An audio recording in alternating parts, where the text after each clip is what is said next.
Jarya Tribal Life of India, Insiders and Outsiders Perspectives. And it's a lovely morning today, and I welcome you all to the first session of the second day.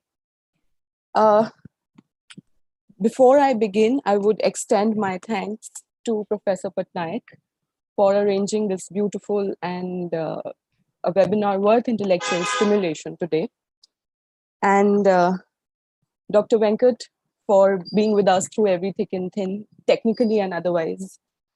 So I am Sahib Kaur, and I'm pursuing PhD from the Department of Modern Indian Languages and Literary Studies, University of Delhi. I teach English at Kamla Nehru College, University of Delhi. For today's session, we have 4 speakers. 4 speakers are, and their papers, the paper titles are, we have Dr. Arunima, who shall present on understanding the cultural system of Divas of Assam through the institution of marriage and family. Dr. Abhay shall discuss tribal language, literacy, and education in the changing scenario and anthropological study among the Santals of rural Mayurbhanj, Odisha.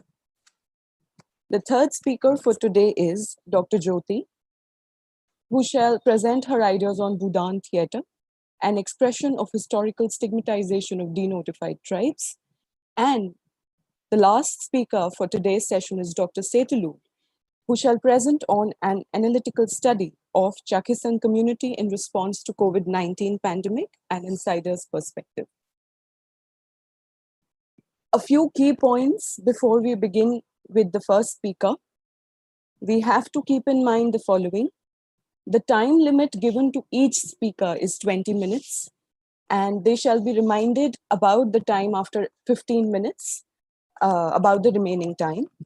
After 20 minutes of the presentation, 10 minutes shall be devoted to the question answer round and the discussion about the paper.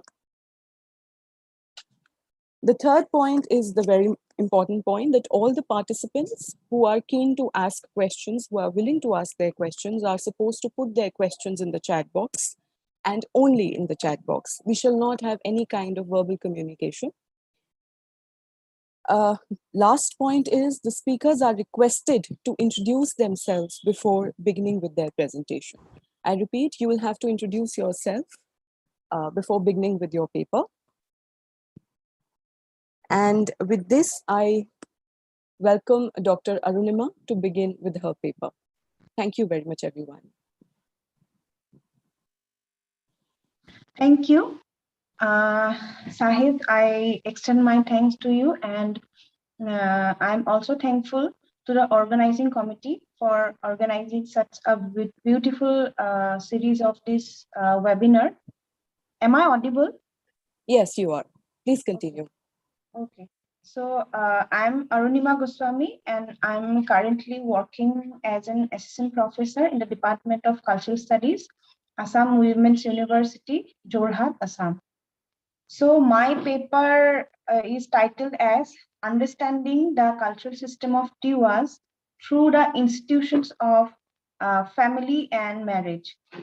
So Tiwa is a community who are the inhabitants of the northeastern part of India, and they are being divided into 2 groups, the hill Tiwas and the plain Tiwas. The hill Tiwas live different hill areas of the region, and the plain Tiwas, they are basically settled in the plain areas of Assam.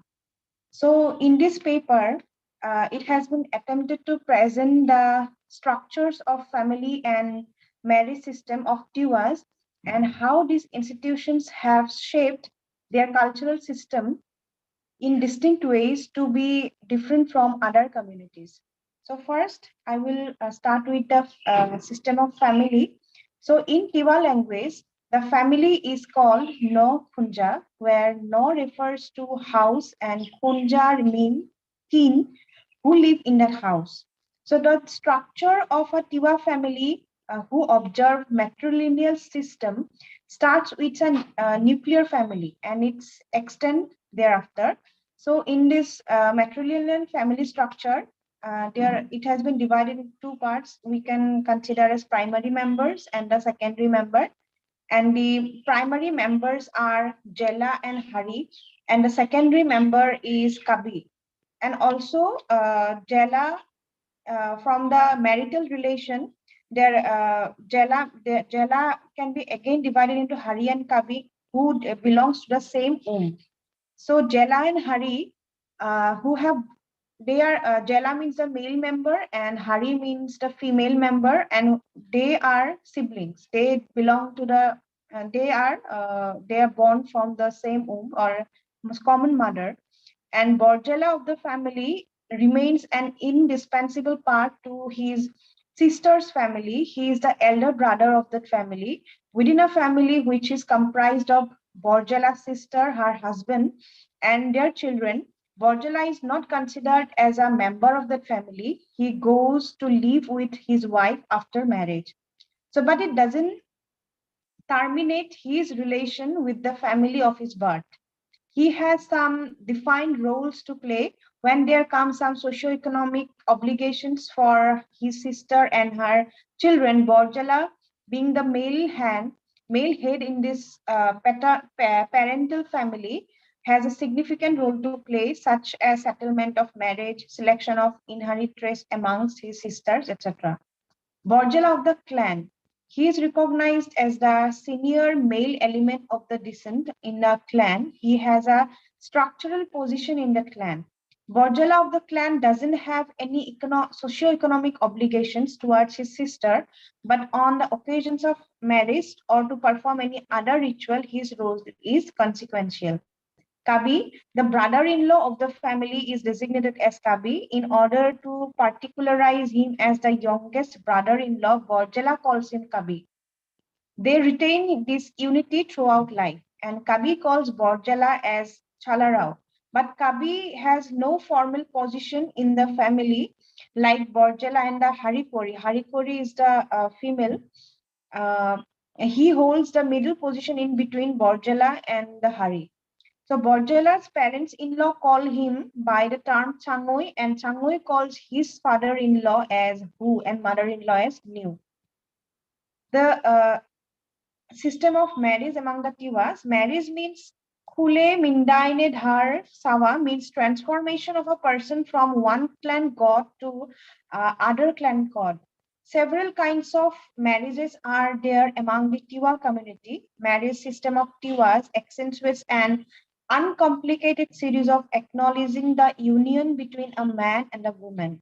Some traits of the system of marriage of Tiwas are: first, clan exogamy is acquiesced by the Tiwas. Therefore, before the nuptial binding takes place, the clans of both boy and girl are discerned by a middleman. Boy and girl belonging to the same clan cannot be tied together in a conjugal bond. Prohibition is also there to enter into a wedlock between the members of the clans who are bind together in a cluster as they are too considered to be shared the relations of brother and sister. If any couple fails to follow the rule of clan exogamy, then they are expelled from the village by the villagers. And there is a popular myth among the Tivas which they refer as Mumai Bhagin Hila, which is narrated out of contrition whenever any kind of illegal union takes place. According to this myth, disobeying the rules of exogamy, a man named Sola Singh of Sahari village married his niece. After they were obliged to quit the village by the villagers. Under such instance, the couple offered prayer to the goddess Bakundhari at Bakundhari Khan. They couldn't gratify the goddess. Instead, the couple was cursed to become stones. So, a slight variation can be observed in case of the Masrong clan of Tiwas. A boy and a girl belonging to Masrong clan can marry each other if both worship different clan gods. Second is formation of basic human groups also takes care of an idea of descent. The natural aspect of mating is acknowledged in a marriage by following the rules of exogamy, and its cultural alliance helps in forming descent groups. In the Govia system of marriage of the Tiwas based under matrilineal structure, the descents are traced through mother's lineage. According to Levi-Strauss, circulation of commodities in markets result in equal exchange, and circulation of women in culture doesn't result the same. As bride givers don't receive bride from the same group, instead they receive from another group. So the bride taking family not only receives the bride, but also accentuates dowry, respect, etc. in patriarchal system. So in matter of matrilineal system of Tiwas, equal exchange can be observed as it doesn't add anything to cultural capital of the bride taking family. Instead, a bride price is given by the groom's side. The groom stays back with his wife at her place and helps her maintaining the family. And the third is at a convenient age, the Tiwa women prefer to get married. It is usually between 18 to 25 years for boys and 16 to 20 years for girls. Child marriage is not encouraged and number of divorce cases few. Although there is no strict bar for widow marriage and remarriage of a divorcee, but number of these alliances are also few. So there are different types of marriage among the Tiwas. Traditional marriage, for example, Govia marriage is called traditional marriage, which is popular among the people who follow the matrilineal system. Then marriage by imposing, marriage by force, marriage by elopement, marriage by more simple dowry, etc. And popular in present day, uh, marriage by elopement, marriage by more simple dowry, conventional marriage, and Govia marriage. These type of marriage are only popular in present day. And conventional marriage, which is marriage by more simple dowry. So I will not go in detail of the rituals, rites and rituals associated with all the marriage types of the marriage. I will go to the analysis part. So family and marriage being significant institutions have caused to develop a well-knit cultural system within their own socio-cultural setup. So some of these interpretations formulated on the cultural system of Tiwas with reference to their institutions of family and marriage are first, family fosters community solidarity. The traditional system of Tiwas generally follows joint family system. A Tiwa family is highly structured and behaviors of each member are predetermined and expected to perform accordingly. Therefore, they are ruled and guided. A family is not just a household under a head consisting of some countable members related to each other through blood or marriage. Tiwas considered a whole clan as a family. A traditional Tiwa society is organized according to the system of clan in a highly complex yet systematic way. So each family has a Borjala and each clan has a Borjala too, but their functions are different. Borjala of a family has a specific role to play in the family, but the family connects itself with the customs and rituals of the clan through the Borjala of the clan. Therefore, the family cannot stay disconnected with its clan. Apart from this, a family can take any help from its clan members when they need. Therefore, the very essence of collectivity is developed by a member of a Tiwa family is actually rooted within the family itself, and it helps to maintain the community solidarity to a great extent. How this feeling of belongingness emanates can be viewed in terms of the instincts that a human being holds. The instincts that human beings possess are taken over by a system of emotions. This system of emotions led cultural bonds to take place. At the very first place, the sentiments take shape within the family, and its execution in wider social context make a culture to take shape. As a result, a sense of a coherent attitude towards the community is grounded within the system of family itself. The traditional life of a Tiwa folk is profoundly saturated in long drawn customs, observances, fairs, and festivals, etc., both sacred and secular. No member of a traditional Tiwa family attains an inaccessible private life. The role to be performed within the family and their ascribed roles in community observances are demarcated by the community itself.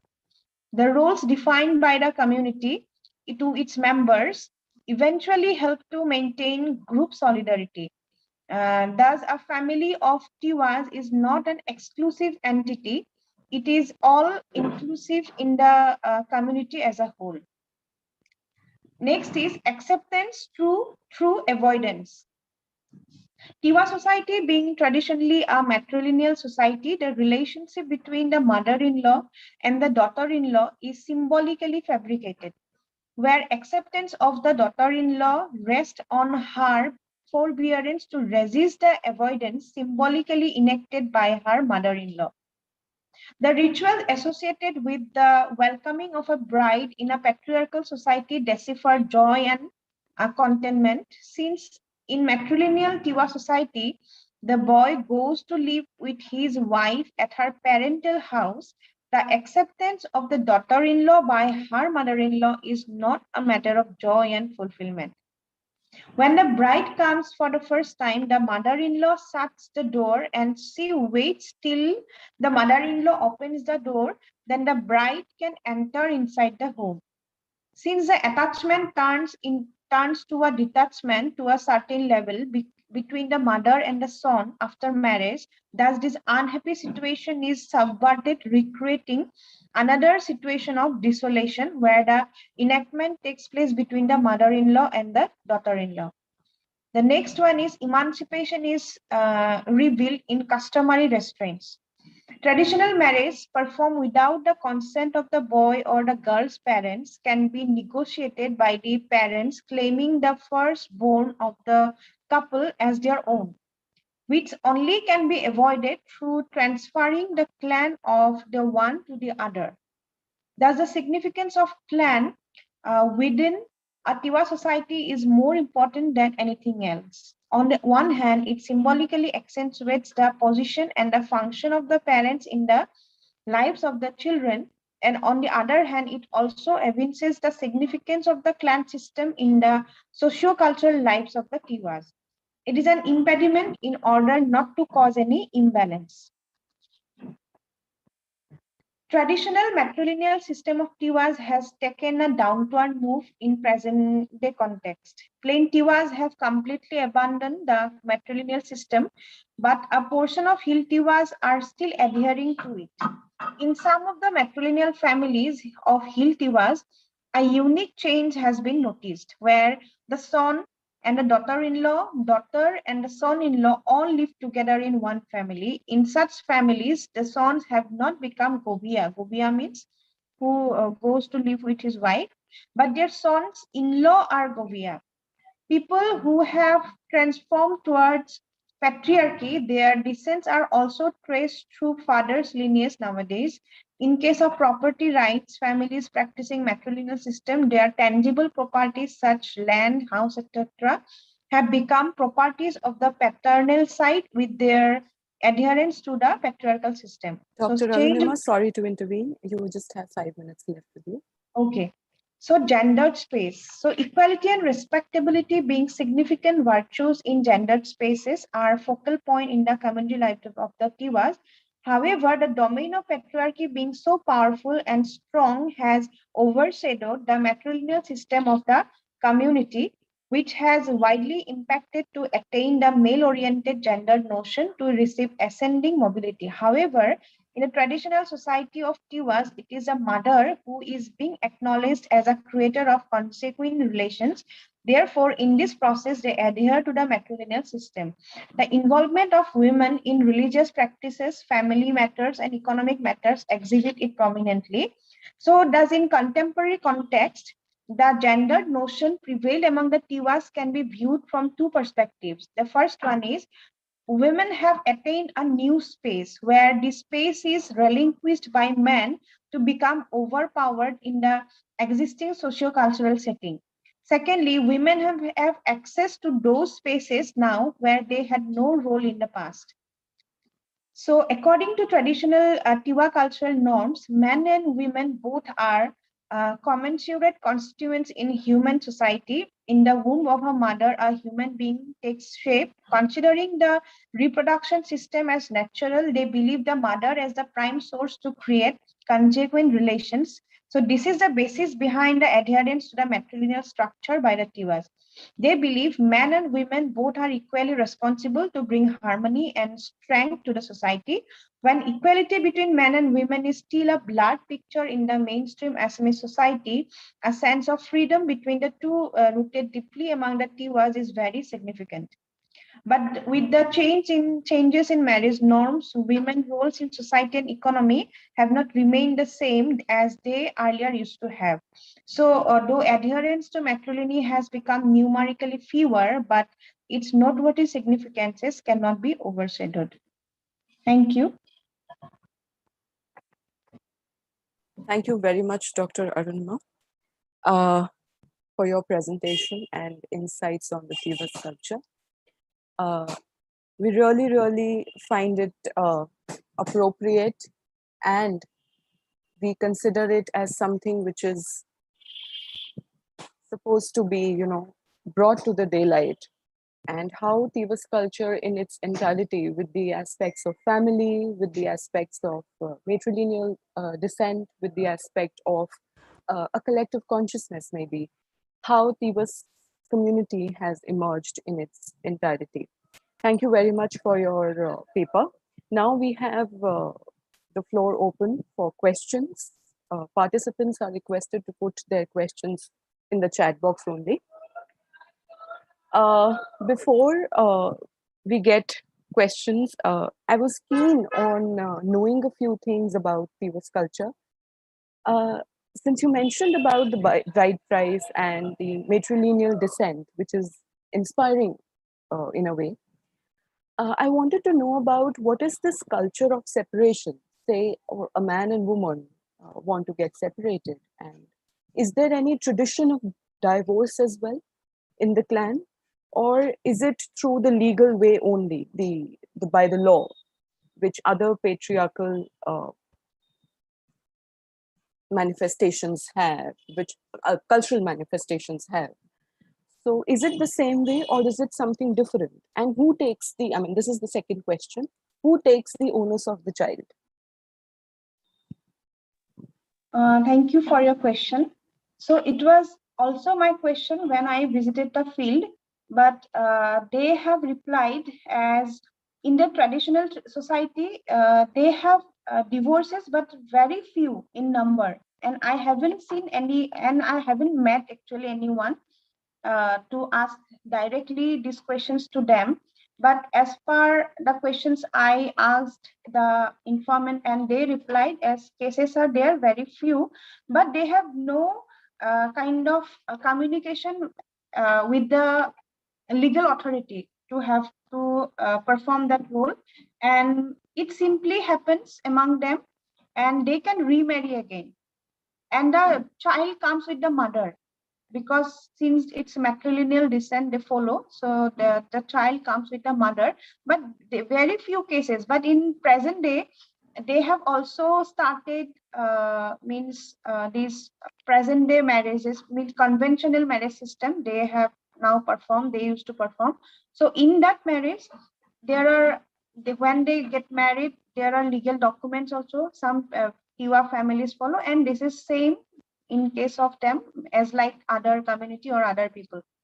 So, but in traditional society, though it happens, but its cases are few, very few, and if it happens normally, they separate. There is no such kind of legal, the way now in the present day context happen, this is not the same. Right. So ritual and the idea of community is like away from the legal intervention, maybe. Yes, yes. That's wonderful. That's wonderful. Thank you very much for your answer, Dr. Arunima. Dr. Pankaj has a question. He says, what's the status of the continuity of the traditions in life and literature as of now? Okay, so Tiwas are actually divided into two groups, hill Tiwas and the plain Tiwas. And the hill Tiwas who live in the hill areas, they are still far away from the communities who have introduced modernity into their lives. So the hill Tiwas, they have still, to a very great extent, they are living their traditional life to a great extent, but the conversion towards Christianity is there in the hill areas. But in case of plain areas, in case of plain Tivas, they live with very close proximity with all the communities. So definitely changes are there. Traditional life is not practiced by them. And when there are some festivals, actually, the plain Tivas organize once in a year. And this is a very kind of formal kind of festival. And in this festival, what they do, they invite performers. Invite performers means still the hill Tivas are still practicing the traditional life. They invite performers from the hill Tivas, and hill Tivas are not actually performers. They are practicing their rites and rituals in a traditional way, but they know. So the plain Tivas organize such festival and they invite the hill Tivas.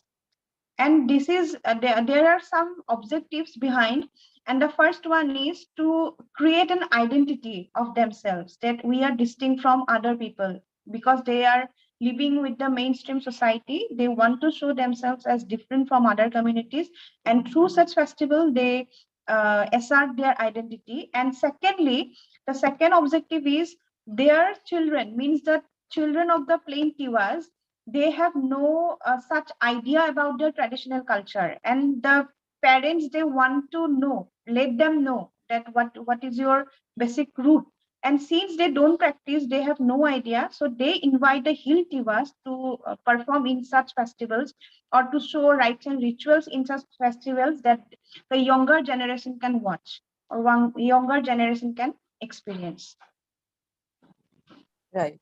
Thank you very much, Dr. Arunima, for your answer to Dr. Pankaj's question. Do we have any other question? Okay, Dr. Pankaj has another question. He says, has conversion hampered these traditions and culture? Conversion to Christianity. Yeah. Of course, conversion definitely hampers, because since they are converted into a different religion, definitely they will try to follow those religion, the rites and rituals associated with that particular religion. But in that case, an exception is there, that when the converted to different religion, for example, Christianity, and people who are Christians now, Tivas who are Christians now, they again want to have the experience of the traditional festivals, which are common for all. For example, community festival, they want to take part. But these people who are practicing the traditional life ways, they actually don't allow them to take. They can watch, they can just observe, but they are not supposed to perform those rites and rituals practiced by the Tivas who are practicing the traditional life. Okay, thank you very much, Dr. Arunima, for answering all the questions so wonderfully. Thank you so much. And now we have Dr. Abhay. Dr. Abhay, are you here? Yes, madam. Yeah, it's your turn to present your paper, sir. Very good morning, madam. Am I audible? Yeah, you're certainly audible, sir. But please introduce yourself before you begin with your paper presentation. Okay. Looking forward Thank to you, your madam. paper. Thank you very much. Okay, madam. Madam, I am Abhay Naran Nayak. I am graduated in Botany from Sambalpur University, and later on I have studied social anthropology, master and MPhil from the same university, and obtained my PhD in medical anthropology from Sambalpur University, Odisha, by availing ICMR, Indian Council of Medical Research Fellowship. And currently I am working as Deputy Director, Directorate of Census Operation, Odisha, under Ministry of Home Affairs, Government of India. Madam, my paper is Tribal Language, Literacy and Education in the Changing Scenario, an anthropological study among the Santals of rural Mayurbhanj, Odisha. Mayurbhanj is a district of Odisha, and it is the outcome of a small fieldwork carried by me in different times of last 2-3 years, when I was involved in documentation of vanishing language and dialects of Odisha state by collaboration with National Film, NFDC, National Film Development Corporation. It was a project of Government of India, Ministry of Home Affairs. Anyway, almost all tribes of India have a distinct language or dialect. The Santals of Odisha is a predominant tribe of the state. They have a recognized language known as Santali. The Santali language is recognized by Government of India and Indian Constitution. The language has a script known as Ulchiki. In the present scenario, Santali has been taught from school to university. The Santali people are educationally advanced community in comparison to other backward tribes of the state. The Santal tribe constitute 8,88,000 population of the state according to 2011 census. 2021 census has been not carried out yet due to COVID pandemic. Out of total population of Odisha, they constitute 9.54% and their literacy rate is 55.57% in 2011 census. In 1981 census, their literacy rate was 16.34 and in 2001 census, their literacy rate was 40.46% in Odisha. After pivotal endeavor of late Pandit Raghunath Murmu, the Santali language got a recognized language script Olchiki and the language received constitutional recognition. The Santali language has been taught in Odisha from primary school to university level. The important point here is that a few tribal communities have higher literacy rate and it is more than the literacy rate of this of the state. And the Santals are one of them. According to 2011 census, the state tribal literacy rate was 52.24%, whereas in 2011 census, state literacy rate was 55.57% in Odisha. Against this backdrop, the Santals are educationally advanced tribe in Odisha. They have a interwoven relation with their language, literacy, and education. In recent past, an anthropological study has been undertaken among the rural Santal community of Rengalbada village of Mayurbhanj district of Odisha. Santals are predominant tribal community in Mayurbhanj district of North Odisha. Data were collected by a field work among the Santals of Rengalbada village and adjacent villages of the Rengalbada. A structured schedule was administered to collect the data by interview method. Besides in-depth interview, group discussion method were implemented. A semi-structured interview schedule was administered for focus group discussion. A few case studies were undertaken among the people. Observation and quasi-participant observation methods were implemented for the present study. Our respondents were adult members of the family, school students, school teachers, local women leaders, and adult members of Santal community. Both qualitative and quantitative data were collected and analyzed. I'm directly going to the findings. The major findings are the data of the present study reveal that due to implementation of Santali language in the course curriculum, the literacy rate has been increased among the Santals and it is higher than even the state tribal literacy rate. The level of achievement of higher education among the Santals are also higher in comparison to other tribes of Odisha, and the number of matriculates, graduates, and postgraduates were higher number in comparison to other tribes of Odisha. Santal community has even more number of population who have received technical education. Due to constitutional recognition, the Santali language in particular, due to constitutional recognition, the Santali language is popular among the tribes and they have retained their ethnic identity through the Santali language. Due to inclusion of Santali language in course curriculum, a number of books have been published in different subjects in Santali language. Though the process of anthropological changes like assimilation, acculturation, and detribalization have influenced the cultural traits and patterns of Santali tribe, but the introduction of Santali language has able to handing down the cultural tradition from one generation to other generation due to written documentation in particular. The advent of intruders and market economy have been bringing changes in tribal life in general and Santali in particular, but the language and literature of Santali community have been protected the Santali culture among their own people and social milieu. The more interesting thing is that the Santali girls are more interested in Santali language rather than boys. Therefore, to retain the language and culture, the feminine gender have a stupendous role in comparison to their male counterpart.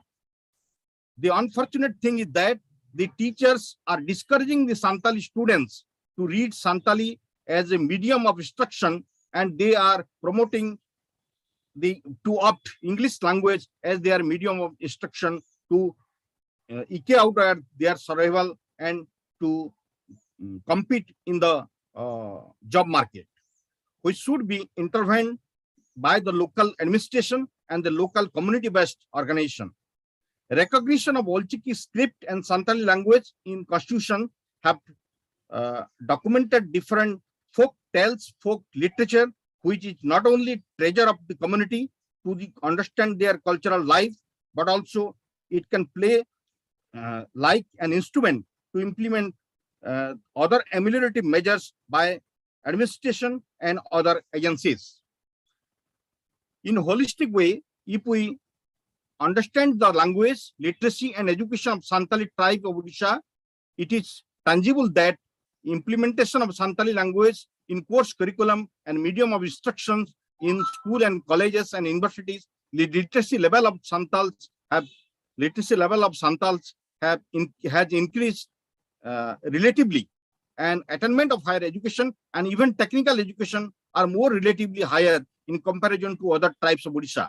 Further, documentation of language and literature in their own language has preserved the intangible cultural heritage of Santal community, and in the process of different socio-cultural changing forces, still the community have retained their cultural heritage.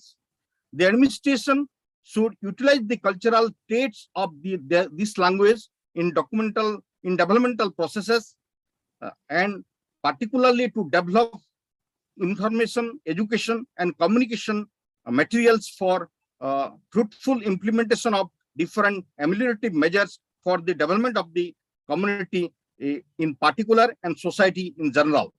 From the present study, it is pertinent that language can be utilized as a tool for not only preservation of cultural heritage and culture of rural, tribal, and folk communities, but also it can be an instrument for administration to implement development programs for better quality of life among these indigenous people. Thank you, sir. Thank you. Thank you, madam. Thank you, Dr. Abhay. Thank you very much for your insights and for sharing the data analysis as well.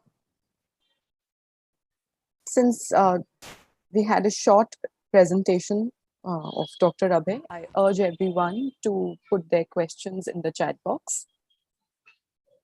Okay, we have 2 questions from Professor Patnaik. Can you hear me, Dr. Abhay? Yes, madam. I'm audible. Yes. So there are a few questions.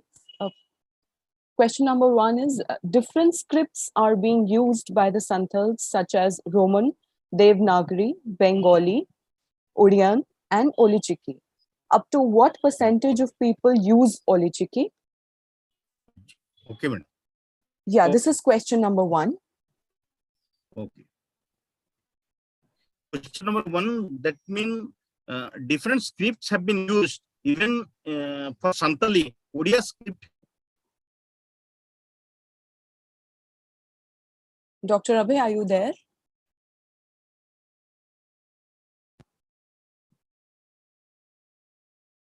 I think there's some technical issue on his part.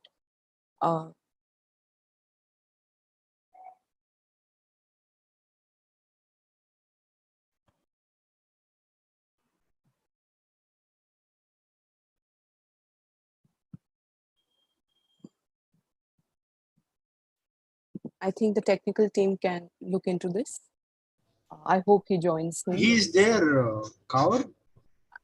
Sir, he's not audible to anyone. Dr. Abhay, are you here? Can you hear us?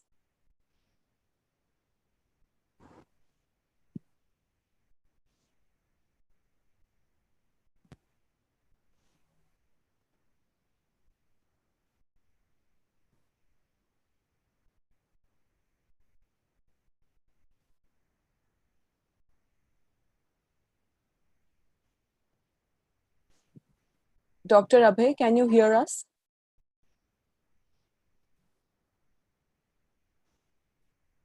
He's Yeah, Dr. Abhay, we can see you. Yeah, but you are on mute. So can you please unmute yourself? Oh, okay, Yes, okay, yes. madam. Am I audible? Yes, yes, you're audible, sir. I could not listen for few minutes. Yeah, Actually, Santali language has been documented in different scripts, but in school education, they have implemented the Olchiki script, madam. Olchiki script has been developed by Pandit Raghunath Murmu, and different people have documented the Santali literature in different script, even in Odia. But in school education, they have already introduced the Olchiki script. Okay, thanks for this, sir. The second question by Professor Patnaik is, what is the methodology and techniques used to collect data and its analysis of the quantitative data? Thank you, Professor Patnaik. I am thankful to you. Actually, sir, basically the quantitative data has been collected through structured schedule, and the qualitative data collected by focus group discussion and case study methods. And quantitative data structured schedule has been analyzed by simple statistic by percentage, and qualitative data we have analyzed by using the software Atrocities. And it has been recorded, the focus group discussion have been recorded by tape recorder, and it has been transcribed again by the tape recorder into script, and those have been computerized in Atrocities, and they have been analyzed, the qualitative data. And basically observation, interview, group discussion, focus group discussion, and case study were the methods of data collection of the fieldwork.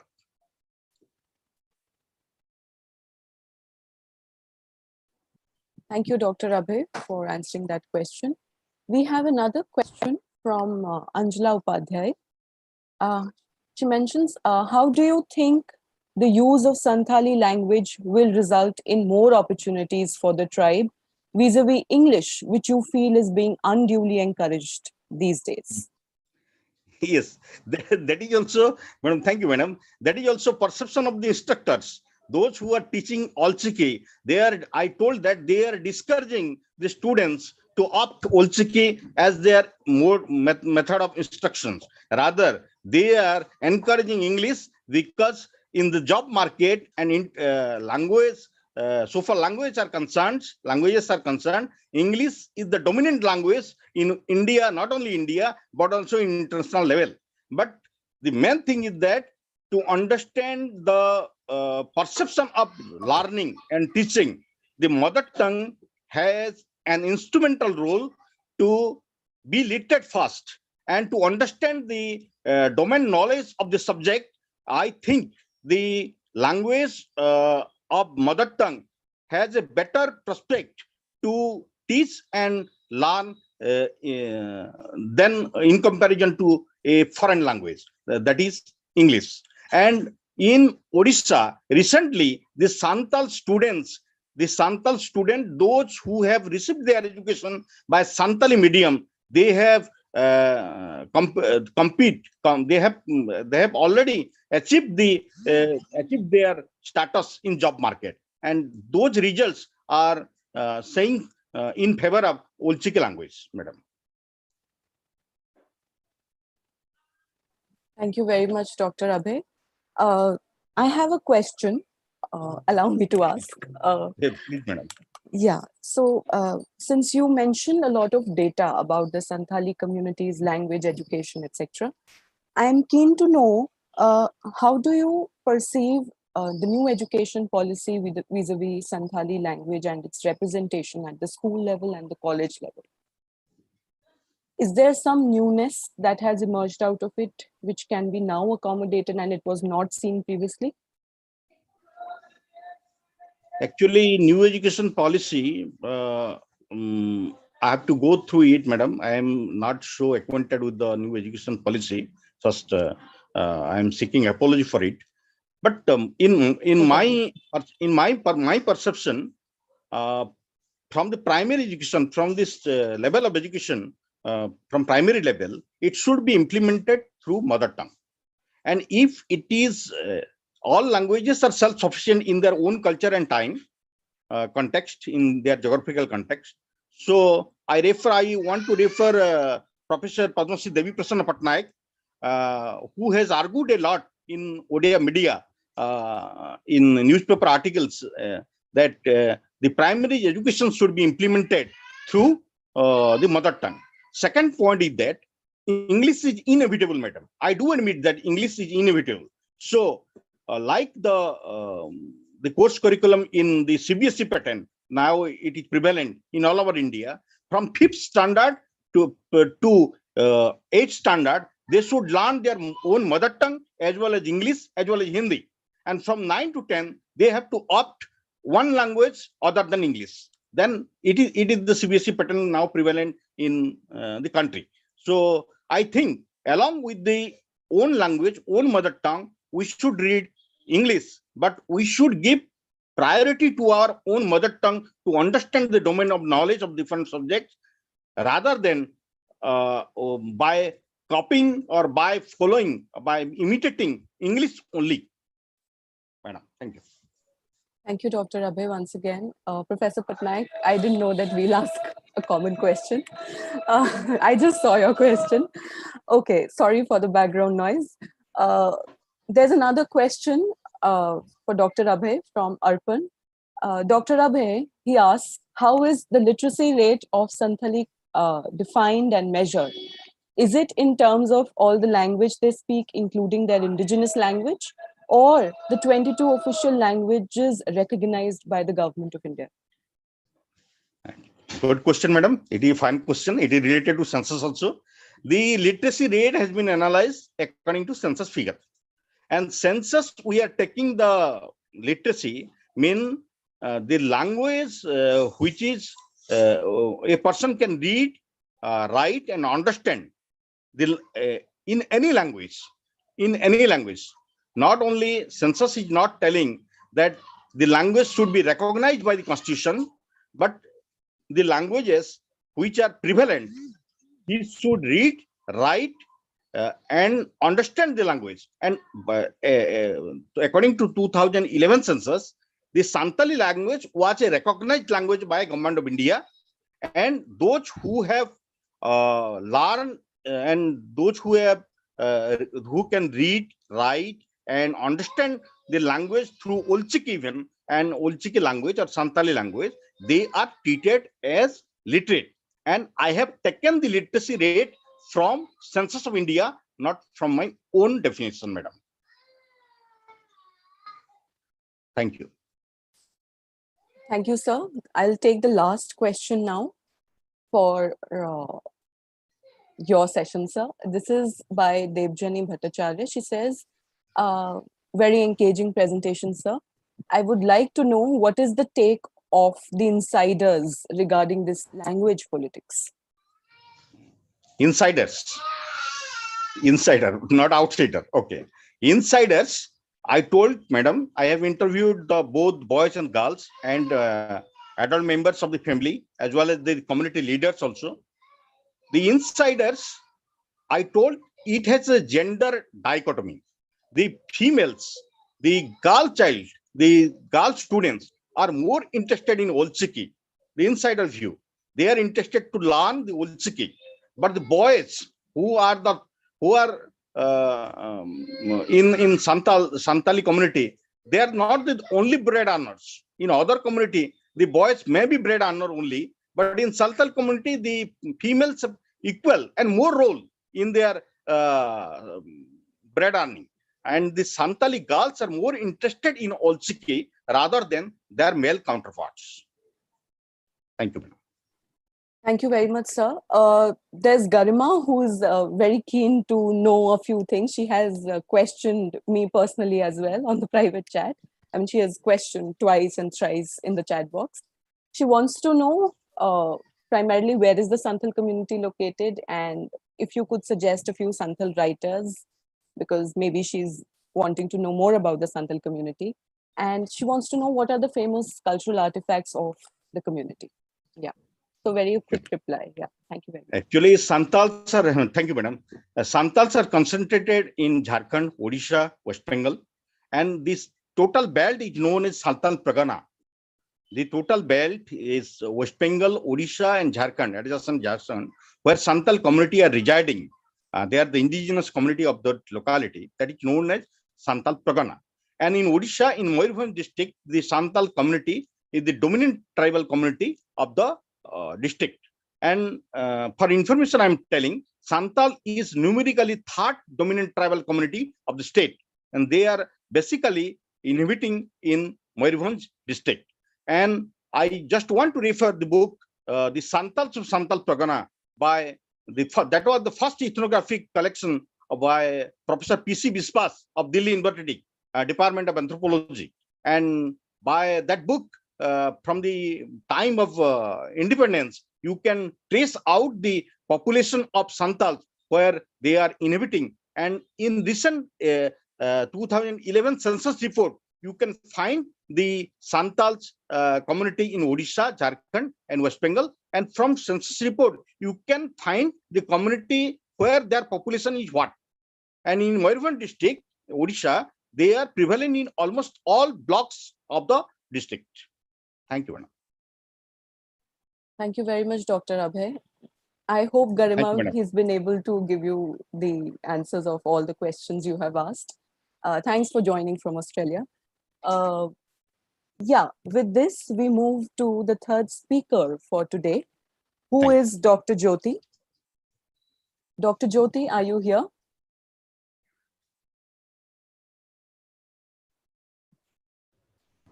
Kaur, you please ask her to switch on camera, then otherwise we don't know. Yeah, Dr. Jyoti, can we see you? Are you here? Can you hear us? Please unmute yourself and switch on your camera as well. My camera is on. I hope I'm... Oh, yes, now we can see you. Yeah, hi. Yeah, thank you very much. It's over to you. And please introduce yourself before you begin with your paper. Thanks. All the best. Looking forward. Thank you. Hello, everyone. Good morning. I am Dr. Jyoti Hermit. I'm an assistant professor in the Department of English, U.N. Christian College, which is an autonomous college of the University of Allahabad. And today I'm going to present a paper on Budhan theater, an expression of historical stigmatization of denotified tribes. So today I'm going to focus on this particular denotified tribe. I would like to share my screen.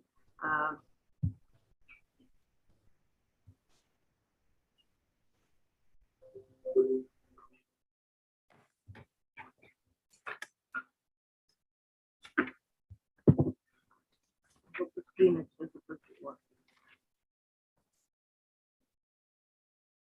ये सुदेश जी जो number नमस्ते number 3 में तो कोई problem नहीं है उत्तर प्रदेश और उसका जो पिन था गलत I hope the screen is visible. Yes, Dr. Jyoti, we can see. Yes. So basically in this paper, I have tried to focus on a particular denotified tribe, that is the Chara community, which is a part of the larger Bantu community. And I have explored the literature of this tribe, especially their theatrical talent and the role of Budhan theatre in erasing the historical stigma of their ancestors. And I have tried to explore the conventions and the dynamics followed by them. Since colonial times, uh, socially and culturally marginalized communities in India have been trying to provide resistance to the colonial power and attempting to establish the importance of the native culture through theatre. And with an attempt to dismantle the hegemonic powers in India, the socially and economically weak communities produce plays in their own language and in their own style.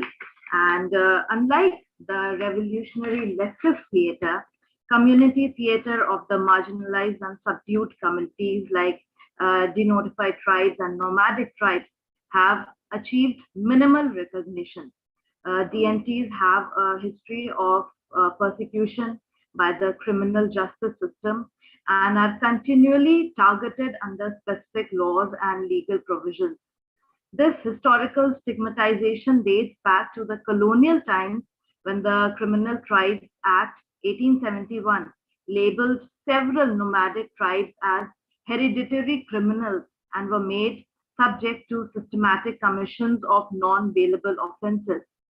In a myriad of ways, these DNT communities were subjected to state surveillance, control, and violence since their social practices and physical attributes were considered evidence of their criminality.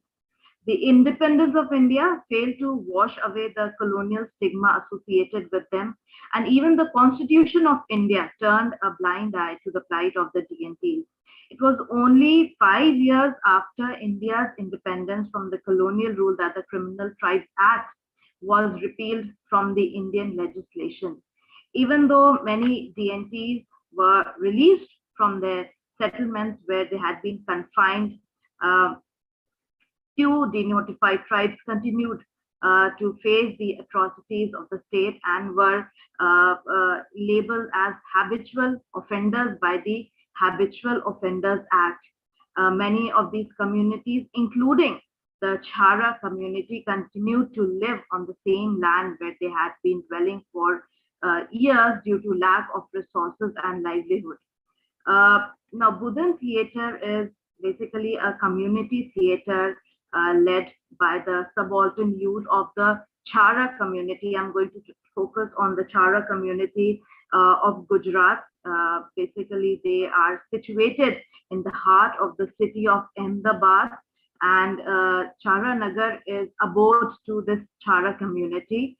And this is a tribal group that has followed a nomadic lifestyle, and they have been living in the segregated area since 1930, and due to lack of employment opportunities resorted to thievery and illicit liquor brewing.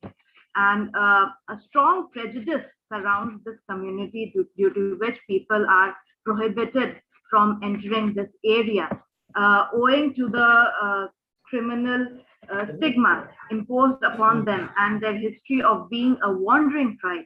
The Chara youth has become scapegoat for the police and are liable to suspicion when crime occurs.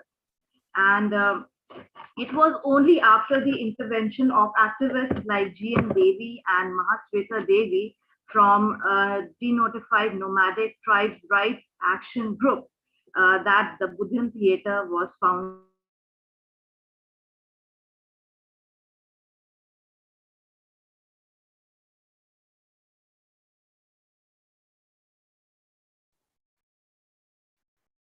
Dr. Jyoti, are you there?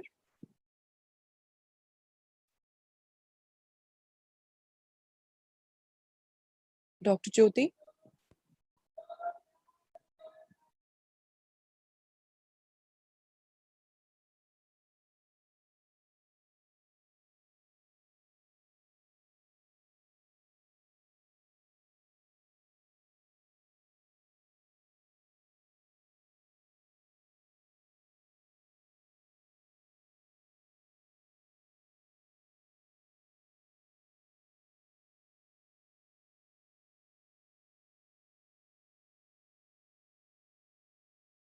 Dr. Jyoti, are you here? Can you hear us?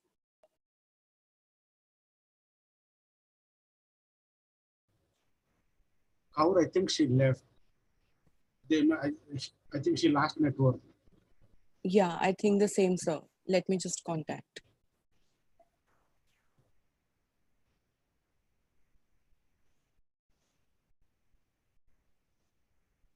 Apologies for the technical error. We shall contact her immediately and get her back. Please bear with us, everyone. Thank you.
Madam, Yeah, please I'm speak, so sorry. madam. There is some network issue here, and I'm terribly sorry about that.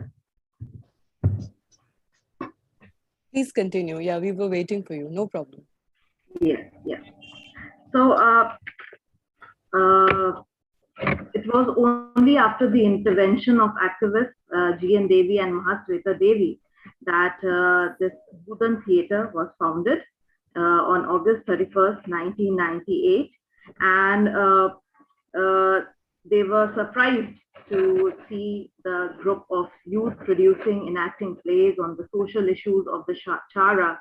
And they expressed great faith in the revolutionary potential of Budhan theatre, and the director of the theatre, Dakshin Bajrangi, was enthused, and he said that they were told that they should use theatre as a weapon, and a day will come when Charas will lead the DMC movement. They will be the top bearers for the rest of the community. And Budhan theatre got its name from the magnus opus play Budhan Bolta Hai.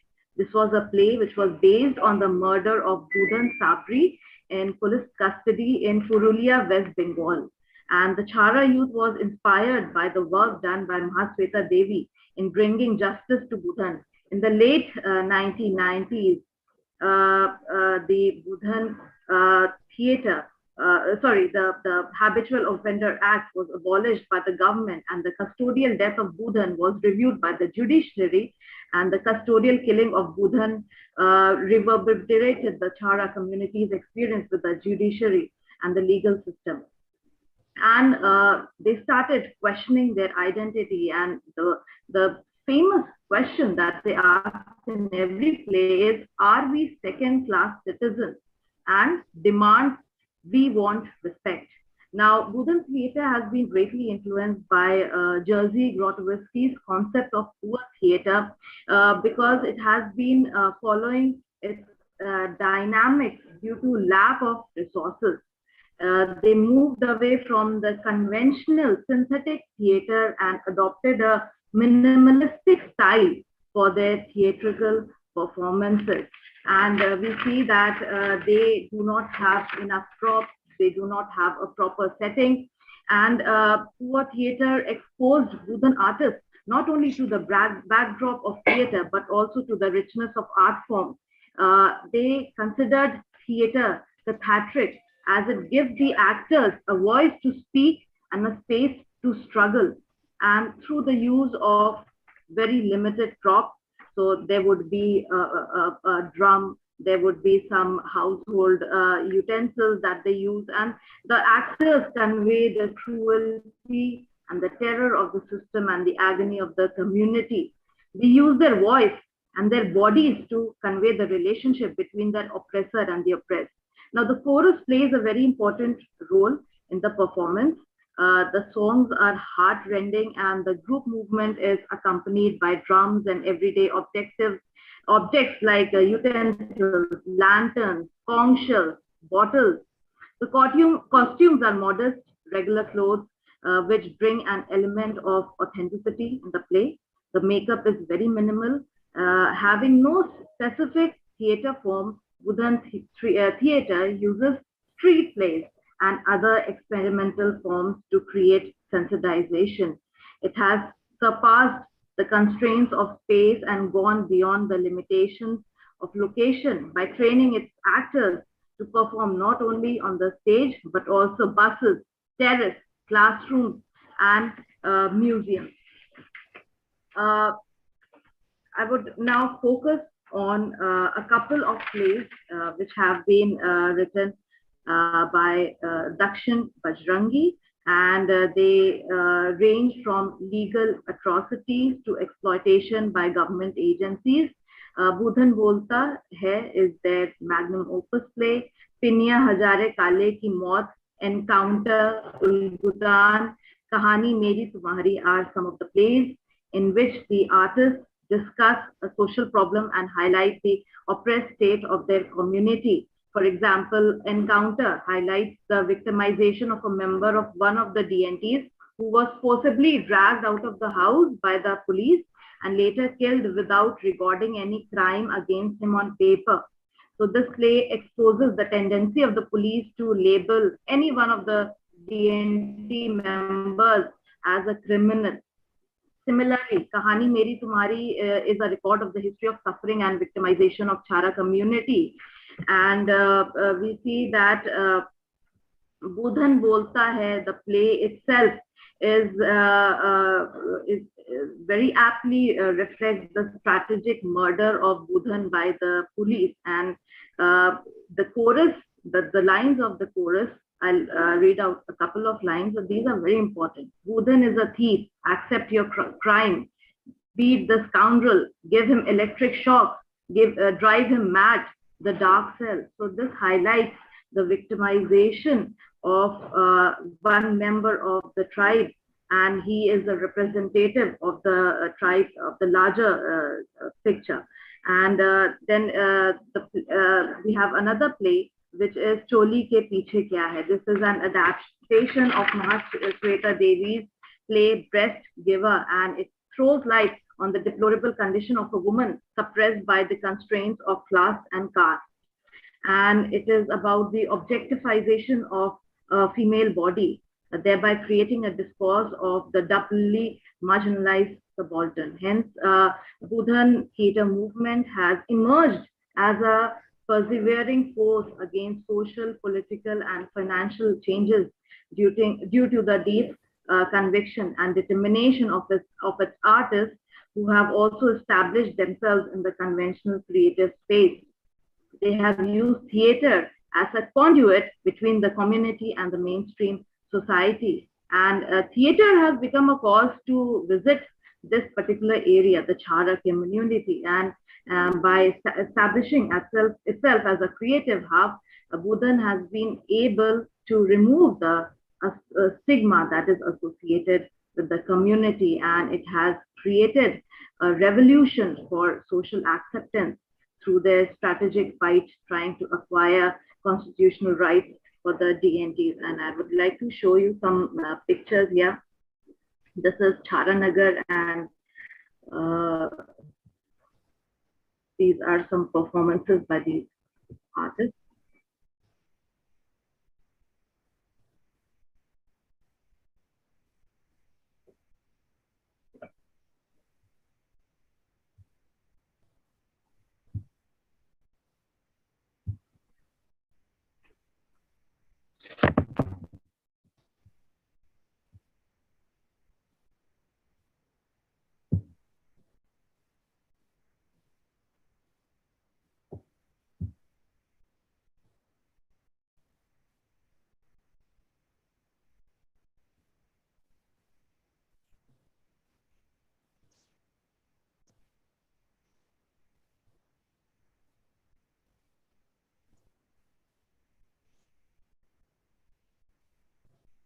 This is the end of my presentation.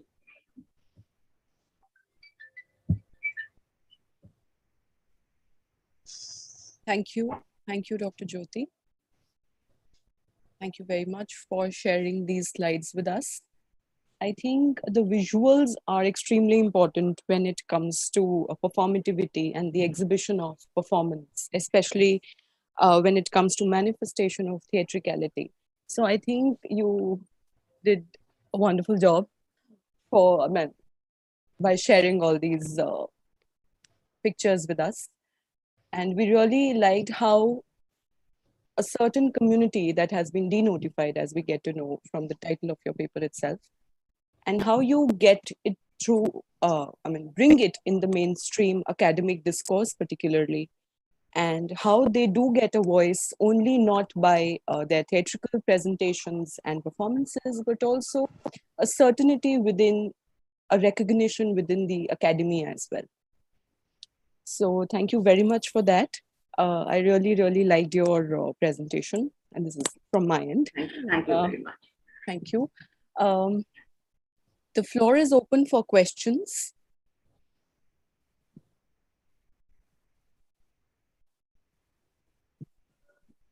All the participants are requested to put forth their questions. Please write them in the chat box. The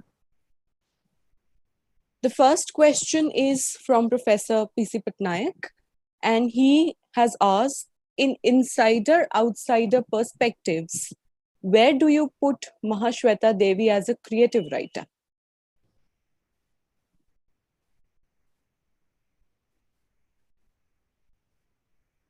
Yeah, as we know, Mahashweta Devi is a prolific writer, a novelist, a playwright, and she has played a very important role in bringing the tribal communities into the mainstream, and she has documented the life of these Indian tribal communities, and most of these, most of her literary works.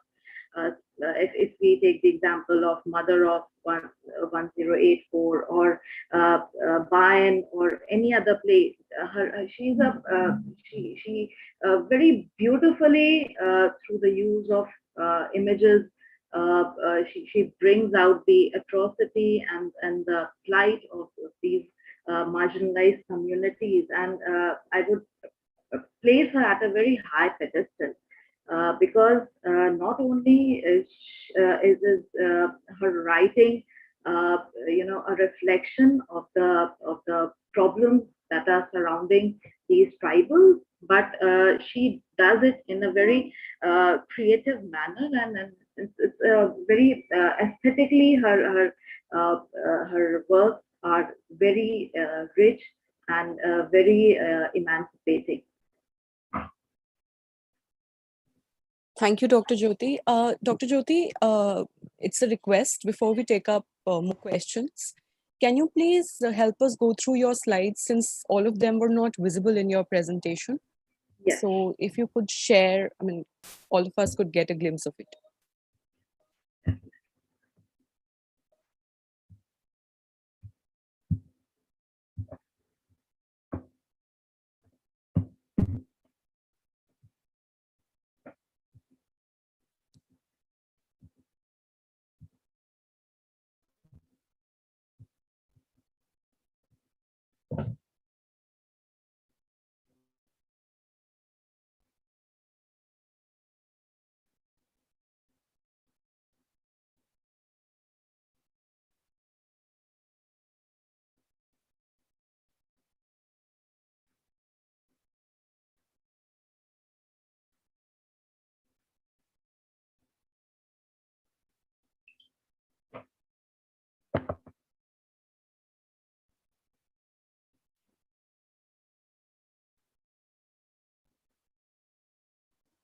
Thank you, Dr. Jyoti. We shall take up the questions now. There's this question from Anjala Upadhyay. She has asked that, did the Jarya tribe have anything in their traditional folklore against these atrocities before the intervention from outsider? I think she wants to mention about the Chara community. Yeah. I'm really sorry, but I'm not much aware of the Jarya community. If you can ask a question related to the Chara community. Yeah, I think she wanted to write Chara, but somehow. But okay. Yeah. No. Yeah. So basically, the Budhan theater started off very late. It was only when Mahasweta Devi and G. N. Devi their intervention was there, and it started in 1998, and since then they have been picturizing their plight, and they have been exposing these social and social and economic issues faced by the community. And before that, that element wasn't there, and they were not established as a as a theatrical group. So they would only use their creativity and their talent for these illegal activities. But then they were established as a group of theater only in 1998.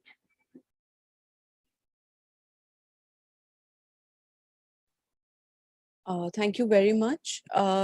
There's this question from Shashank, and he asks, "Hi, ma'am. Do you find any Western elements in Budhan theatre, or is it completely indigenous one?" No, definitely. That is why I have referred to Jerzy Grotowski's concept of Ua theatre. And the director of this theatre, Dakshin Bajrangi, is indebted to Jerzy Grotowski. And Ua theatre is basically a Western ideal of theatre. It's a Western genre, and they have used all the techniques, all the traits of this theater, and they have applied it to their own plays. So definitely the Western element is definitely there. Right, thank you very much. I was just going through the website of Budhan Theatre, yeah. and I was really convinced and inspired rather by looking at their website, because all the websites, when we see, first of all, congratulations if people from the marginalized communities have a website now. So there's this digital representation and existence. They have a global representation. Yes, and that's beautiful. It's exemplary rather. And I could see that the chunks of the menu where you have, you click the bar and you get to know more about the community. So you have homepage, you have in generally, I'm talking about the other websites have this tab called About Us, where people can get to know about them. But here it's the phrase that they have used is get to know us. So the onus lies on the person who will be there getting to know about them. Instead, they sending us an imposition that this is about us and it's up to you. But the effort that one takes to get to know about them is what is visible in that tab as well.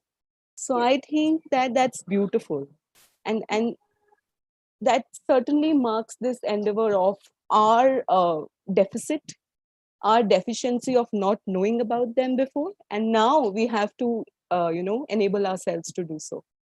So that's really exemplary, I think. Thank you very much for sharing all your work here. You may please stop sharing your screen. Thank you.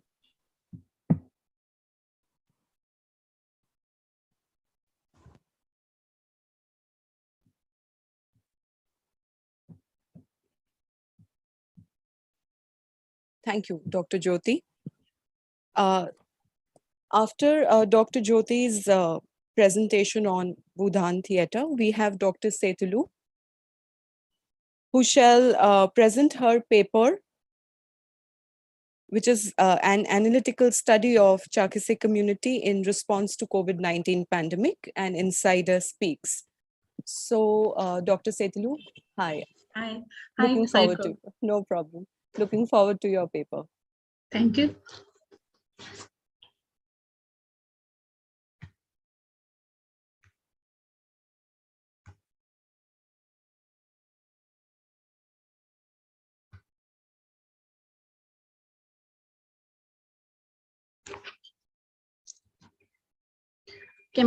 As Shayeb has said, my name is Setulu, and I just completed my PhD in the same department from Modern Indian Languages and Literary Study, and currently I'm teaching in Swami Shadanand College.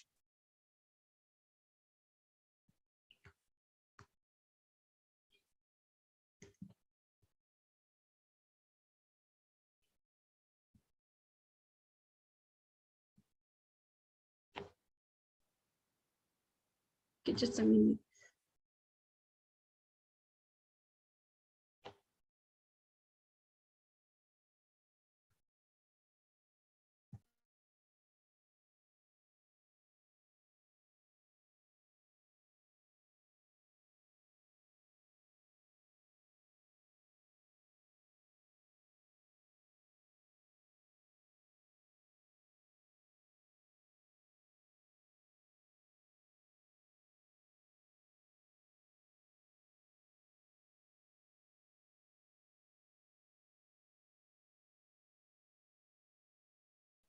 We can see that your slides are visible, Setulu. You are on mute.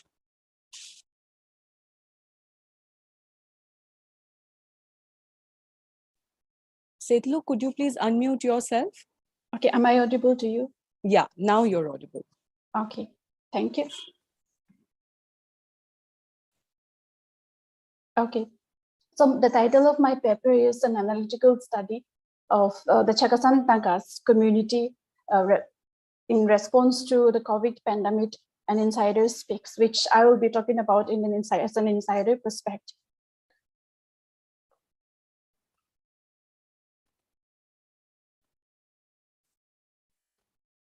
Okay, I'm not able to move on to the next slide, Shayad.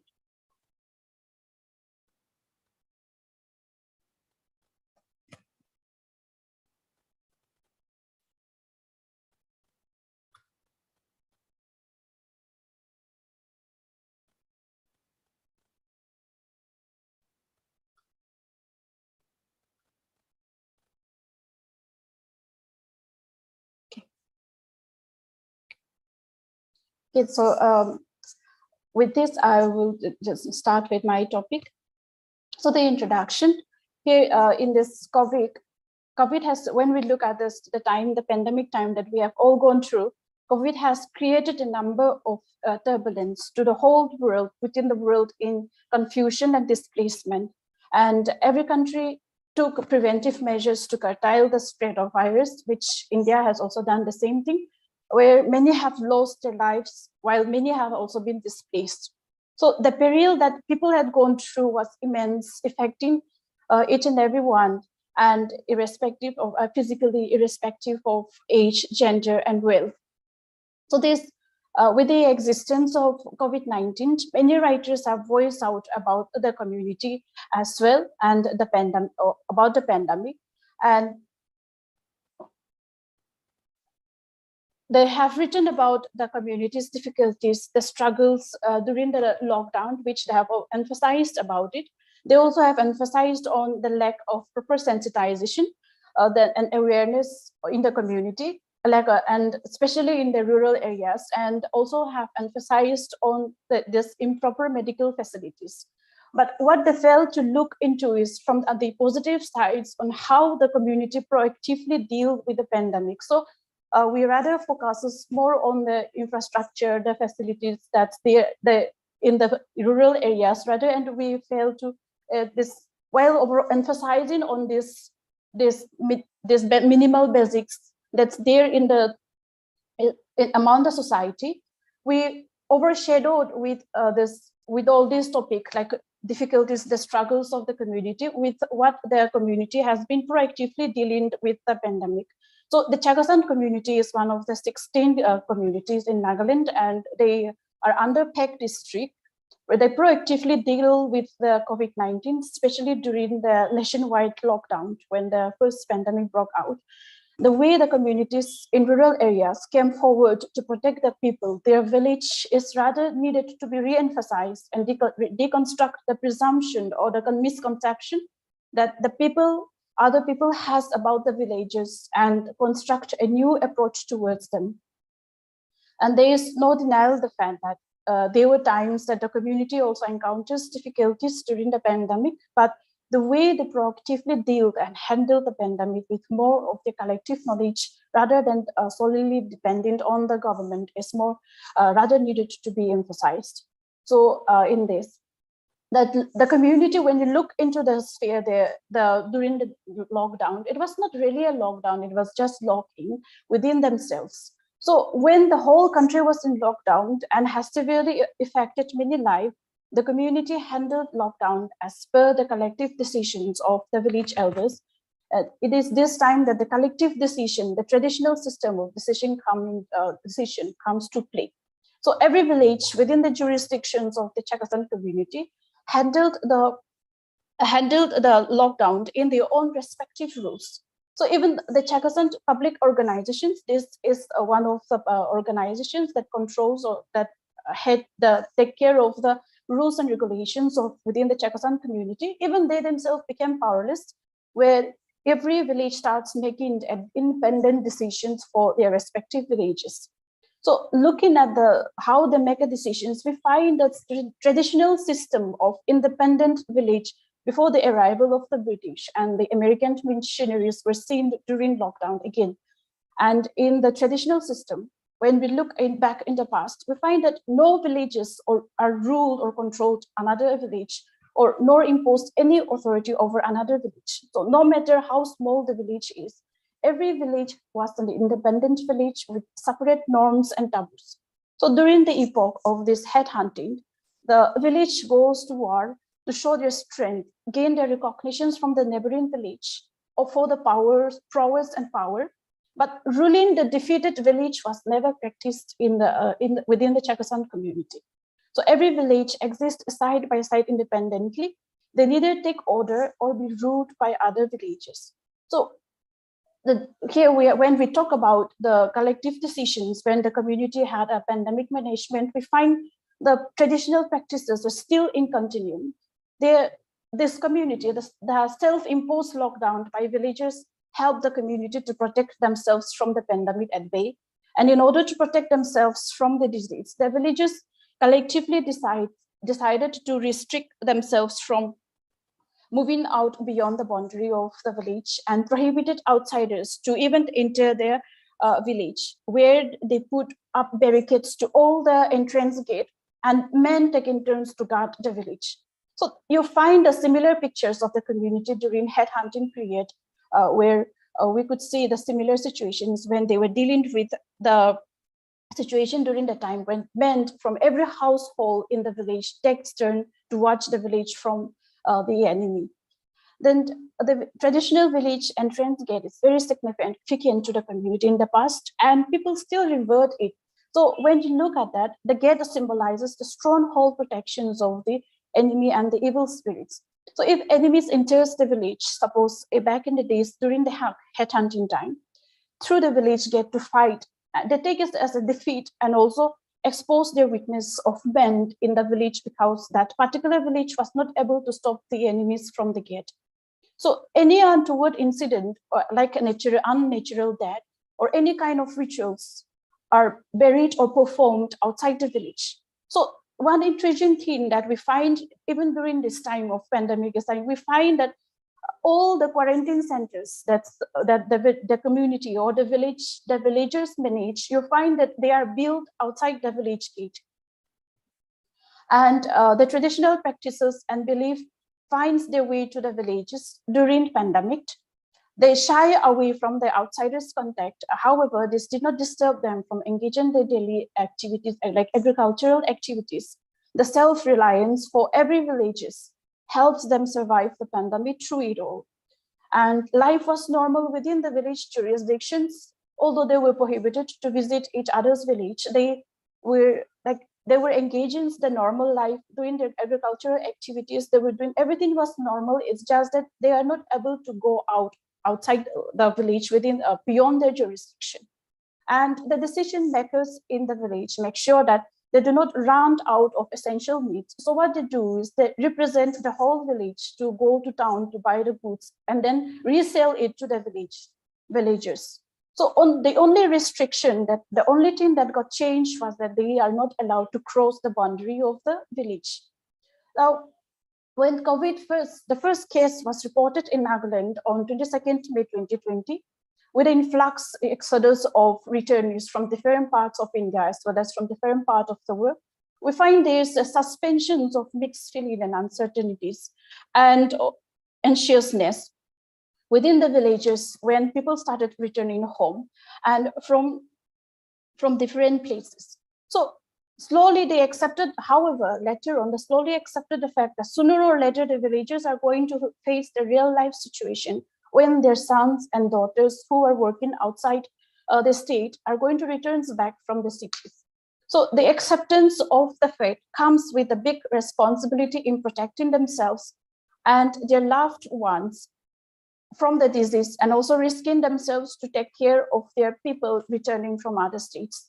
With the availability of resources at the disposal and the minimal help from the government, every village came up with their respective solutions and curbing the disease from entering the village. So they built quarantine centers all by themselves so that the returnees get quarantined themselves before they entered the village. That is outside the gate. So this is one of the quarantine center that I would like you to show, this, which also caught the attentions of the national news as well, that this is within the village, one of the village in Chakasan. This very quarantine center is known as COVID-19 Creativity Hut.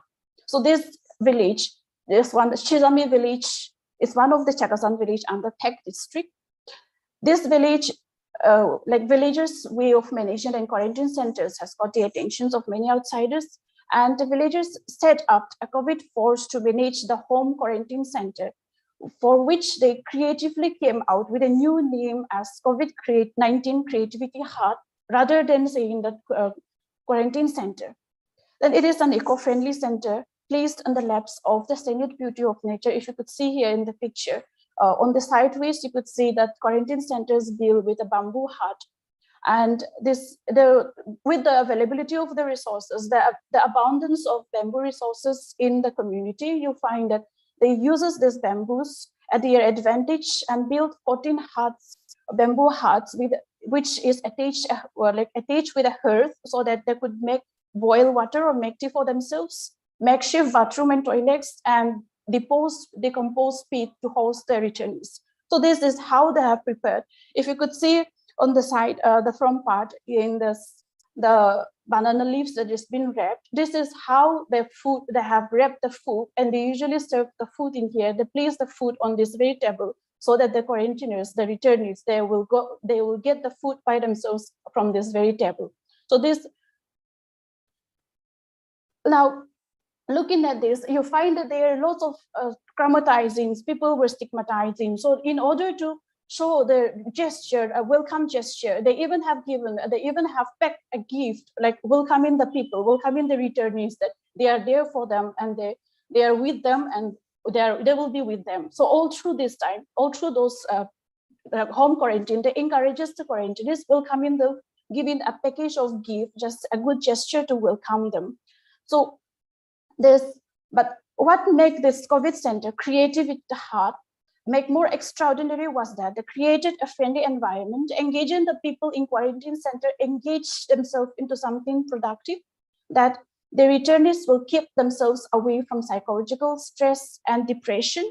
And after through a transition, through that, you find that the convener of the COVID center, the managing center of COVID-19 Creativity Heart, Shizami Wachatetopi, he says that he in his interview in the local dailies, he stated their purpose as to why they have created a friendly hub, saying that the returnees faced many problems as they travel the way back to Nagaland, and before they come to reach their village, they also stayed at least for 7 days in government quarantine centers in the urban areas, which was quite crowded and which was also quite difficult for those people who have been stayed in the quarantine center after facing so much of distress or so much of turbulences in their life, with the loss of their job and with the loss of their lives, their whatever they have done. So with all these things, in order to create a friendly environment, to give space to let them live, like not like they are staying in a quarantine center, but staying in their own home, they created this very COVID creativity hub, Shizami. That's the reason they did not use the quarantine center. In collaboration with Northeast Network, that is very effectively working with the Chakasan community, the villagers were able to procure different materials to keep engaged the returnees from their boredom and stress. Materials were provided to let them indulge into activities that interest them, and like penning down about their lives, their experiences, likes and dislikes, writing poems. Besides knitting and handicrafts, materials were also provided for them to engage themselves into something productive and while away their time. So seeds and saplings of both flowers and vegetables were also given to the people for them to do their gardening, for those who are interested in gardening. So this center, throughout this managing the quarantine centers and throughout the lockdown, they were able to cater more than 100 returnees during the lockdown. So this is the one in a nutshell, where the returnees were engaged in knitting and their finished products. If you could see here, you can also see the finished products of the returnees, and the boys engaging themselves into this bamboo work, the handicraft. And on the other side, if you could see the COVID-19 Creativity Hub with trees and some pictures of some artists, you will find here this after the quarantine center was closed and after the lockdown was over, the community, this very community who were managing this COVID task force in this very village, they decided to bring out the new book, publish a book in a form of this book. This is on the other side. If you could see on the right side, this is the cover page of the book, which I'm not able to show you the whole book, the whole lot, but this is the cover book of the activities or the things that they have. Some of them have written about their experiences, their activities. Everything is they have put up in a thin book.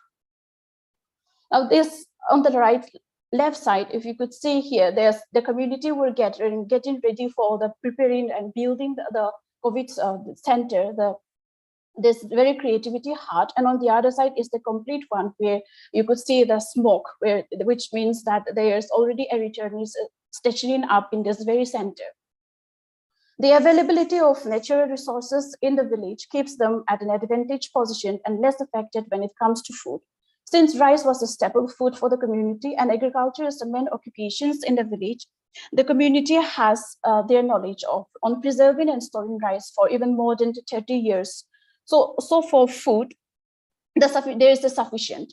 And in the past, there exists a practice within the community where nobody in the village is allowed to become extremely rich or nor extremely poor. So you find for this reason, the community tries to neutralize the wealth of the people within the village through the feast of merit, besides being getting an mark for recognition and status in the society. So when a man in this feast of merit, when a man in the village becomes rich in terms of rice, grain, and animal livestock he possessed, he felt guilty to hide it away from the village. This sense of guilt obliged him to share his wealth to the village in the form of feast of merit, visiting the whole villages. And also, when the people sees man prospering and accumulated enough wealth, they put pressure on the rich man to feast the villagers. So either way, the rich men are supposed to feast the whole villager. In this way, this will keep, at least for him to become very rich or extremely rich, and over like so that they neutralize the poverty between between the poor people and the rich people. So being a homogeneous community, this practice of sharing wealth was a normal practice, and no one complained it nor refused to share their wealth through the feast of merit. So what is available in the kitchen garden is always the share of the neighbors. However, we see that there is a shift from that gesture where people cultivate vegetables for financial income in these modern days. And here the community has become more individualistic rather than collectivistic when it comes to acquiring of wealth after the introductions of monetary system. So however, during this pandemic, one finds the hope and assurance that the collective sense of we feeling still exists in the village, and the hospitality nature of sharing what they have came to rescue the people living in the urban areas, especially lockdown. The villagers who sells the agricultural products for their financial means went beyond their goals during the first lockdown, being located in the heartland of the wild vegetables and cultivated vegetables. The villagers came forward to collect vegetables and distribute it for free to the people living in the urban areas, because people living in the urban areas could not get vegetables and other agricultural products because that are required for the sustenance because of the lockdown. And the sense of community feeling and the resilience to keep themselves and their community away from the pandemic came to the foreplay when they help each other and survive through it all. So on their right side with that picture seen is the community picking up the vegetables to send it to the urban areas to help them. This is one of the Chagasan village who has done this to the extent. And you find this is also that some of the pictures that I have taken up with the villagers getting ready for to distribute the vegetables to the marketplace, to the urban areas, and to the people who are in need of the vegetables for free.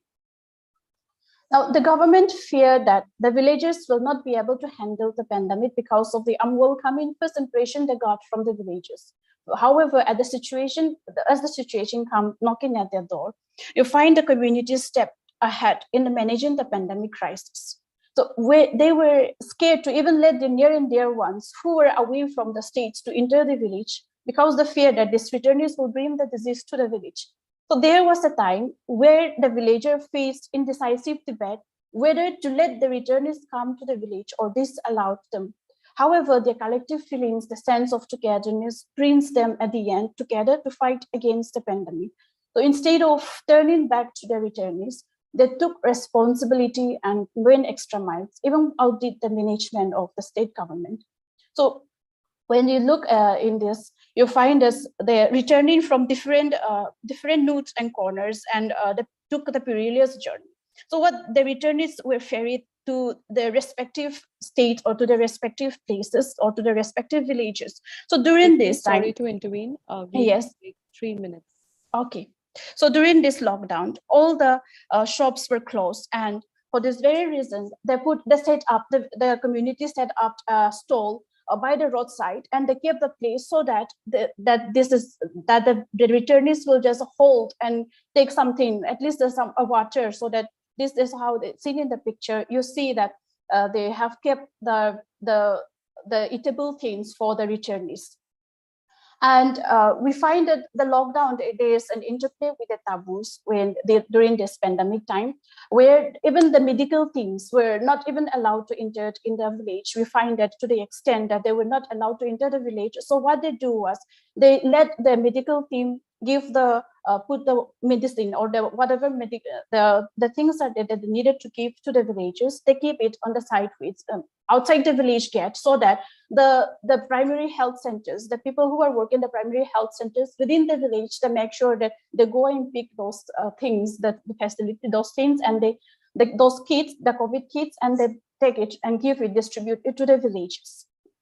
So this the selling of the shopkeeperless, this selling stall where there is no shopkeeper, they just give the price tag to the vegetables, and with the money box, opened money box with unlocked money box out just near the store. All this you'll find this kind of practices in the highway of the Chagasan community, where they try to reinforce, try to revive the culture of honesty. So this very practice has come to a rescue to the community, where the community were able to, even at least sell their products, even they are not able to sell, take their products to the town or to the urban areas, they still were able to sell their products in the highway, giving like this. So in conclusion, you find that there is always a religion, a tradition that coexist with the community. In this very pandemic, church also plays an important role, where you find as the discourse linking with the church, with the religion, where they also try to tell that people try to associate the pandemic as a sign of this punishment, as a sign of God teaching them. You find also people were talking about that this is an apocalypse because of the apocalypse of the world. So this is how they try to also associate with a religion. Besides, you also find this, the make-believe will always remain within the community as long as the community exists, and the community believe that their God will protect them. And for this very reason, associating themselves with a religion, inclining themselves more to religion, you find that there's a misconceptions within the community as well from getting the COVID vaccinations. And this misconception still lurks in some of the remote villages. And the richness and the poorness of the community cannot be judged by the way they live, because the villagers are self-reliant and they are well lived as per their standard and their comfortability. Besides picturing the various communities in India as backward and uncivilized, and it is also important to look into the rich knowledge of the community and look into the different approach rather a positive one. Thank you. Over to you, Shaya. Thank you very much. Thank you. Thanks for enriching us with your paper presentation today.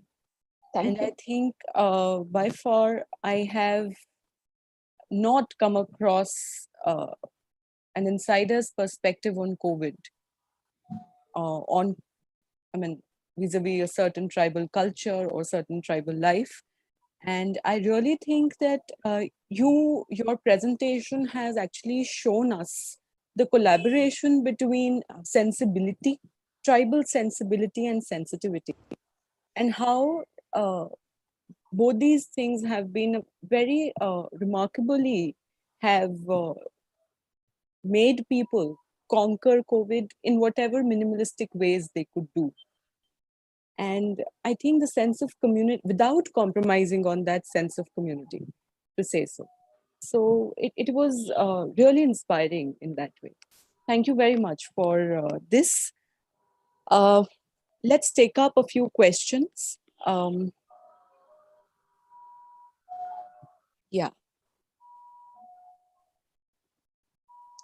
Yeah, Garima has a question where she is asking, hi Setulu, what was the relationship between technology and the community during the pandemic?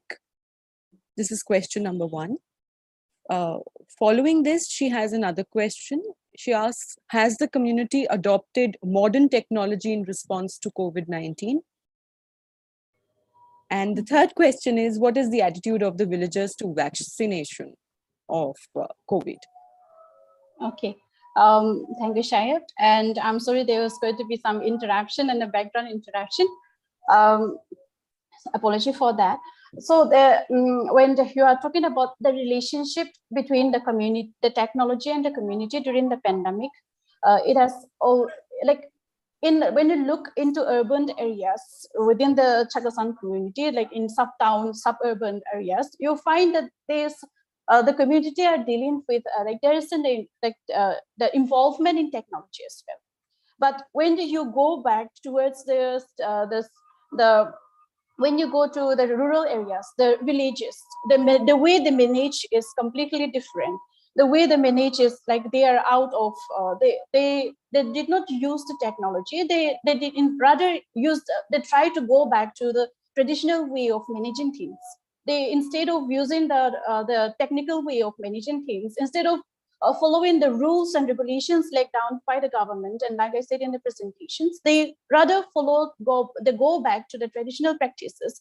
Even the managing things, you'll find that in that very management, you'll find that they even try to use the not the technological part, not the like paper plate, paper cup. You won't find in the quarantine centers people unless it is in urban areas. In the urban areas, yes, there is a relationship between the technology and the management of this community. But in urban areas, I mean rural areas, you won't find that people using the technology the other way around. It is like they wouldn't be, they rather use it in a primitive way, in the traditional way. I would used to say in the traditional way, how they try to manage it, like the way they use even packing, food packing, or like all those things, instead of using paper plate, they try to use at a minimum that they make sure that they still stick to the traditions.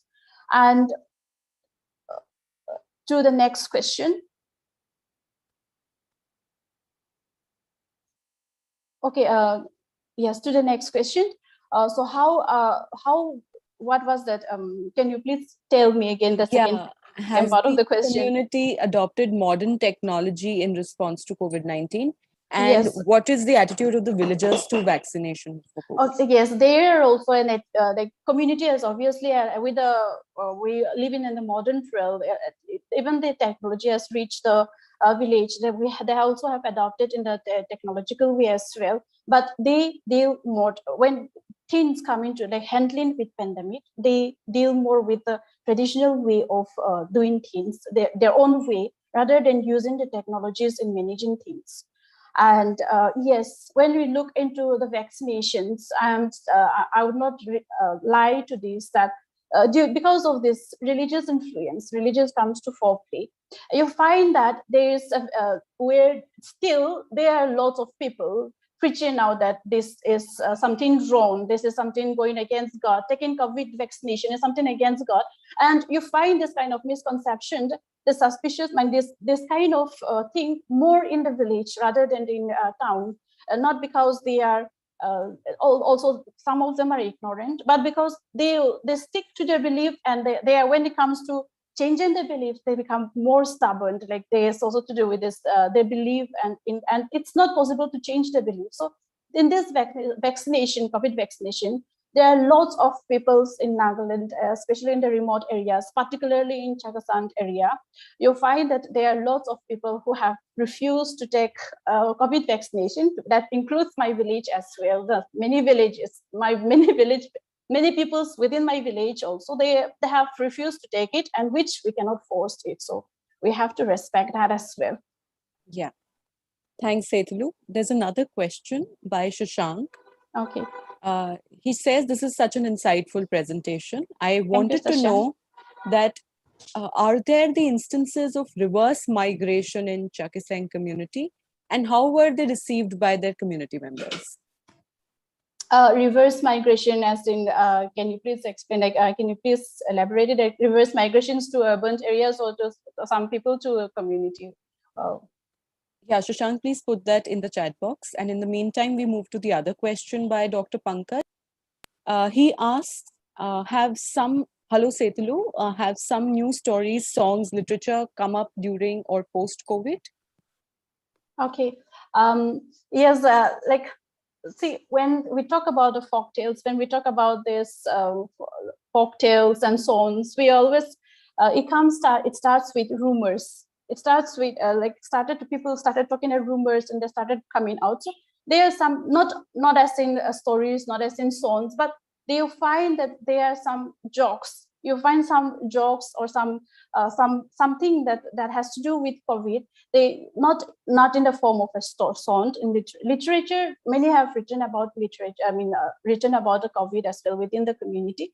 But besides that, they are not stories, but the jokes. There are lots of jokes that has created out within this pandemic, and especially within the quarantine centers. And this has passed now. I'm sure later on, these jokes or these stories will later on become again enter into the community folklore, I guess, maybe.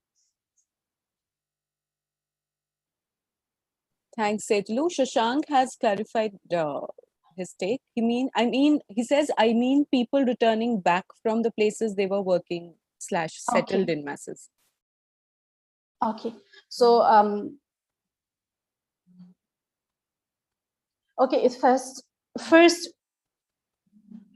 when these people who were like working in the states, who were studying in this in different states, in different country, when they returned, obviously, especially during this pandemic time, you find that there was an indecisive decisions whether to welcome them or whether to exclude them, and there was a confusions within the decision makers of the villages as well.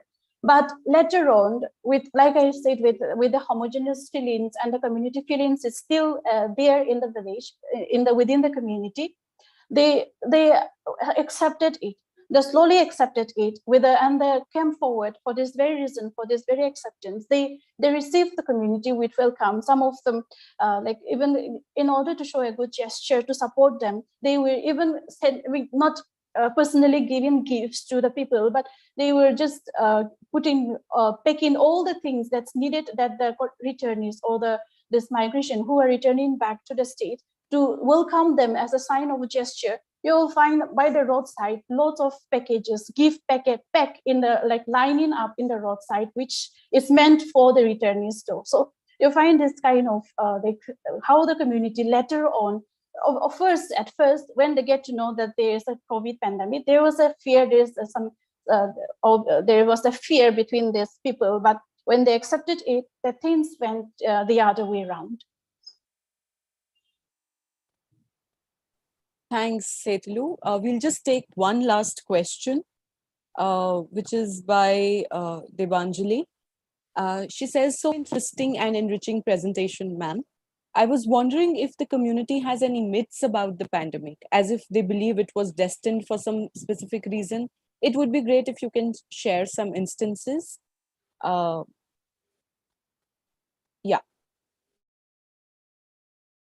Actually, there's no myth as such that does not exist, but like things when difficulties, when the people faces difficulties, when there's in their times of like trouble, what we always do is naturally we turn towards religion.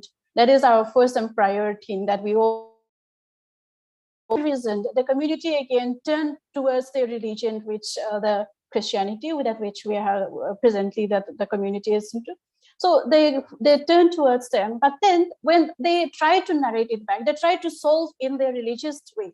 They try to solve not in a scientific way, claiming that this very pandemic is about something that is because they have human being has done something wrong, and for that very reason God is punishing them.